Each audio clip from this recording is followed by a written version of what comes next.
we have successfully established a connection. Now we want to read the bytes that the client has sent.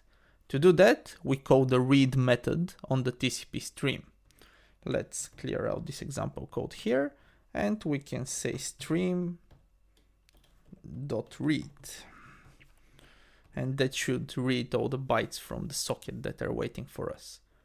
But we see that the compiler complains that no method named read found for the struct TCP stream. The reason for this is that the definition of the read functionality is separate from the implementation in the TCP stream.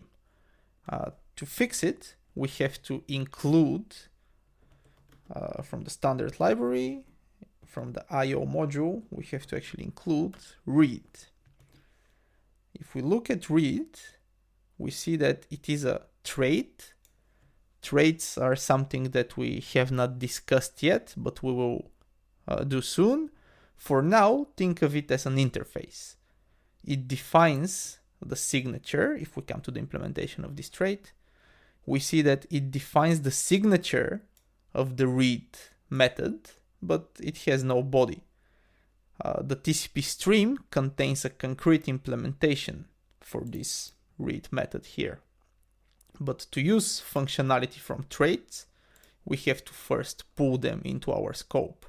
So after we have included read, we see that the compiler now finds the function, but it complains about different things. We're calling it in the wrong way.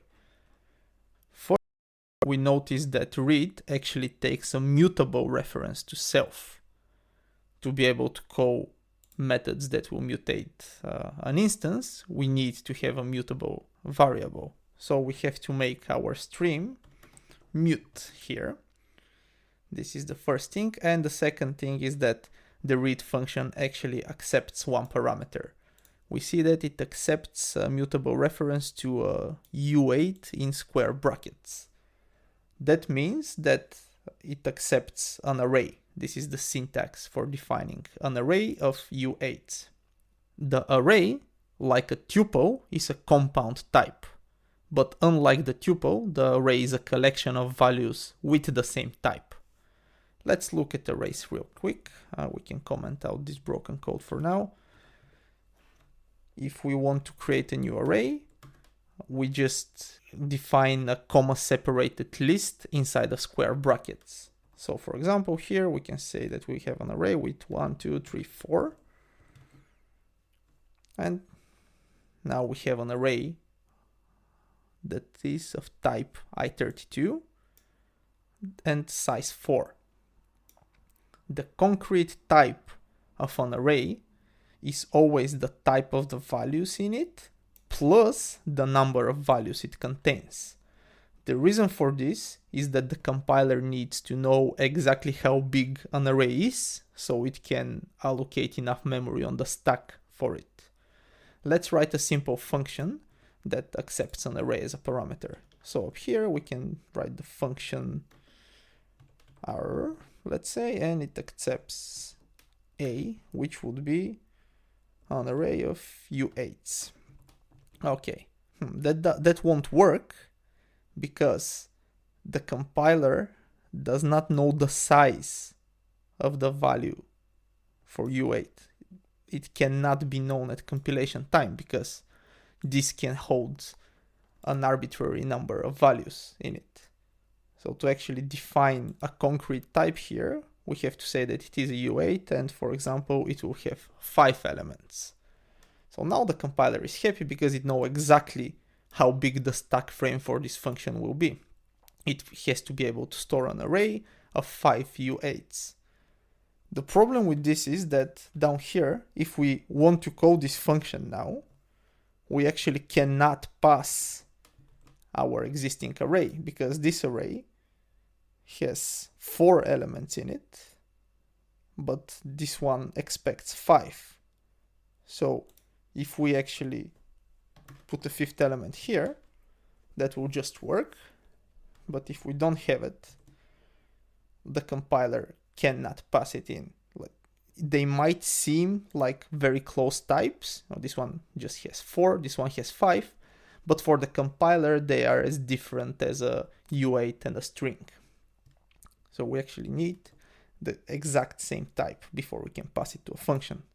It would be terrible if we always have to know how many elements we will have in every array. The solution to this is to actually pass references to arrays. So if we change this to a reference, to a U8 array, now the compiler is happy because this is just a pointer and the compiler knows how big pointers are. We also have to update our code down here to actually pass a reference to our existing array. And now it no longer matters how big this array is. The code will always work.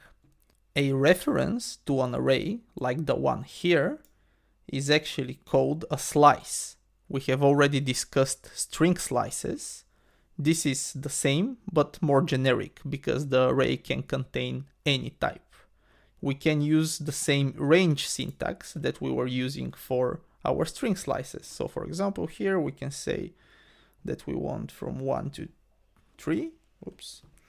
And let's imagine that we have more elements in our array. So this is the exact same syntax that we were using for string slices, but we can use it on any array. And it actually works in the exact same way as string slices. It stores a pointer that points to somewhere inside of an existing array, and it stores the length of bytes that we want to reference in our slice. In fact, underneath, a string slice is just a wrapper with some extra functionality on top of a U8 slice. It is nothing more than that. Okay, now let's go back to our TCP stream read. Let's delete all of this example code here, and we can uncomment this.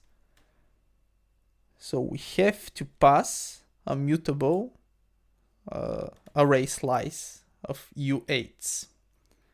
Let's allocate a buffer here. So we need a mutable buffer.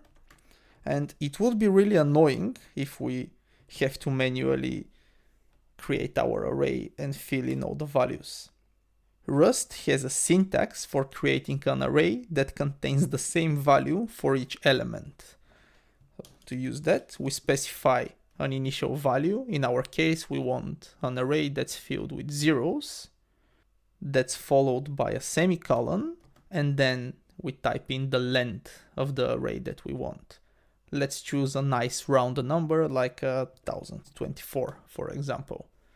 So that's a pretty large buffer, a bit over 1 kilobyte, because remember we are storing 1024 U8s, so 1024 bytes. Notice that we have to specify a value for every element in the array. Let's compare this approach with what C does when we want to create an array. In C, for example, when we want to create an array with 1024 bytes, we will just get a chunk of space that can hold that data, but the contents of the array will contain the random memory that was at this address previously. If we try to work with that memory, our program most likely will crash due to memory corruption. Rust prevents that by initializing any memory before we can use it. In this case, it will allocate a chunk of memory big enough to store 1024 bytes, but then it will go through this whole memory region and flip all the bits to zeros in our case, or whatever initial value we provide. That way, it ensures that all memory is initialized before we start using it.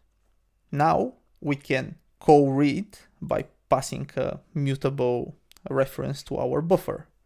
So if we say buff and read will go ahead, read all the bytes from the socket that are waiting for us, and it will copy them inside of our buffer here. We immediately notice a problem with that. What would happen if the data on the socket is more than the 1024 bytes that we have allocated? In a production-ready server, we would have to be much smarter when reading from a socket, because we would not want to read partial data because our buffer is too small. But for our simple server, These 1024 bytes will be more than enough to handle all of the requests that we would have.